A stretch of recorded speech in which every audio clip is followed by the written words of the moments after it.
Praise the Lord. I greet you very good morning.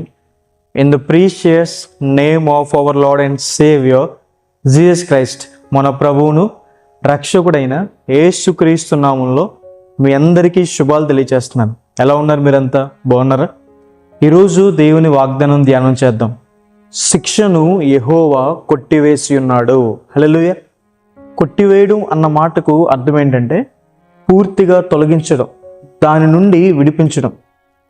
ఏ శిక్ష అయితే, ఏ శాపం అయితే మీరు అభివృద్ధి పొందకుండా, ఆశీర్వాదం పొందకుండా, స్వస్థత పొందకుండా, సమాధానం పొందకుండా మీ మీద ఏలుబడి చేస్తుందో ఆ శిక్షను దేవుడు కొట్టేశాడని, ఆ శిక్షను దేవుడు తొలగించాడని.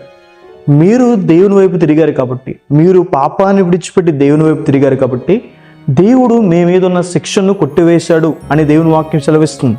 నినివే పట్టణంలో ఉన్న ప్రజలు దేవునికి వ్యతిరేకంగా బహుఘోరమైన పాపం చేశారు.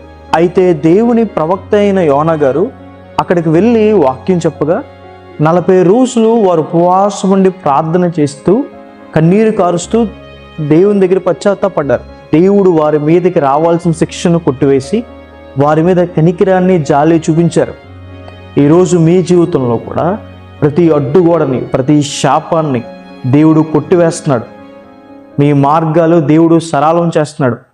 దేవుని వాక్యం సెలవిస్తుంది, దేవుడు మీ అవమానాన్ని కొట్టివేస్తున్నాడని.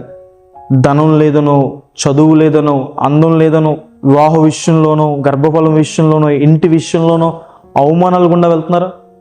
క్రీస్తు ప్రభువు నమ్ముకున్నందుకో అవమానం గుండా వెళ్తున్నారా? దేవుని వాక్యం సెలవిస్తుంది, దేవుడు మీ మీద ఉన్న అవమానాన్ని కొట్టివేసి మీకు రెండింతలుగా ఘనత దయచేస్తున్నాడని. యోసేపు గారు తన జీవితంలో ఎన్నో అవమానాలు గుండా వెళ్ళాడు, కానీ దేవుడు మాత్రం యోసేపు గారిని రెండింతలుగా ఆశీర్వదించారు. హన్నా గారు గర్భఫలం విషయమై అవమానం గుండా వెళ్ళినప్పుడు దేవుడు ఆమె అవమానాన్ని కొట్టివేసి ఘనతను అనుగ్రహించారు. మోషే గారు ఎక్కడైతే అవమానం పొందారో దేవుడు అక్కడే మోషే గారు నిలబెట్టాడు. అవమానం పొందిన నయోమి, రూతు జీవితాన్ని మరలా దేవుడు కట్టాడు. మీ జీవితంలో కూడా అవమానానికి ప్రతిగా రెండింతల ఆశీర్వాదం మీరు అనుభవిస్తారు. దేవుడు మీకున్న విచారాన్ని కొట్టివేసి మీకు సంతోషాన్ని దయచేస్తారని. ఏ విషయం కోసం మీరు అతిగా ఆలోచిస్తున్నారు, చింతిస్తున్నారు?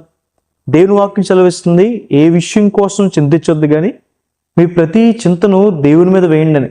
ఆయన మన భారం భరించువాడు. మనం ప్రార్థన చేస్తే మన ప్రార్థన ఆలకించువాడు, మనకి సహాయం చేసేవాడు. దేవుడు మన కోసం ఆలోచిస్తున్నారు. ఆయన మన పట్ల మంచి ప్రణాళికలు కలిగి ఉన్నారు. దేవుడు మనకి సహాయం చేయాలనుకుంటున్నారు. మనం చేయాల్సిన పని ఏంటంటే విచారించడం మానేసి దేవుని దగ్గర ప్రార్థన చేయడం, దేవుని మీద నమ్మకం ఉంచుకోవడం.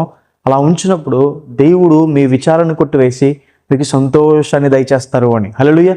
కాబట్టి ఈ వాగ్దానం విశ్వసించండి. దేవుడు మీ శిక్షను, మీ అవమానాన్ని, మీ విచారాన్ని, మీ భారాల్ని దేవుడు కొట్టివేసి మీకు విడుదల, సమాధానాన్ని, అభివృద్ధిని, ఆశీర్వాదాన్ని, ఆరోగ్యాన్ని దేవుడు దయచేస్తున్నాడు. ప్రార్థన చేసుకుందాం. సర్వశక్తిమంతుడ, జీవంగల దేవేశ్వర ప్రభువా, మీకు వేలాది వందనాలు యేసయ్యా. ఈరోజు ఈ వాగ్దానం ద్వారా మాతో మాట్లాడినందుకు దేవా ప్రభువా మీకు వందనాలు. ప్రియులు ఎంతమంది అయితే ఈ వాగ్దానం వీక్షిస్తున్నారో వారి జీవితంలో మేలు చేయండి. మీ సహాయాన్ని, సహకారాన్ని అందించండి. గొప్ప కార్యాలు చేయండి ప్రభువా. ఆశీర్వాదాన్ని, సమాధానాన్ని, ఆరోగ్యాన్ని ప్రభువా, అభివృద్ధిని వారికి దయచేయండి. దీవెనలు కుమ్మరించుకొని సంతోషంతో నింపమని యేసు నామమున వేడుకుంటున్నాను తండ్రి. Amen. God bless you. God bless India.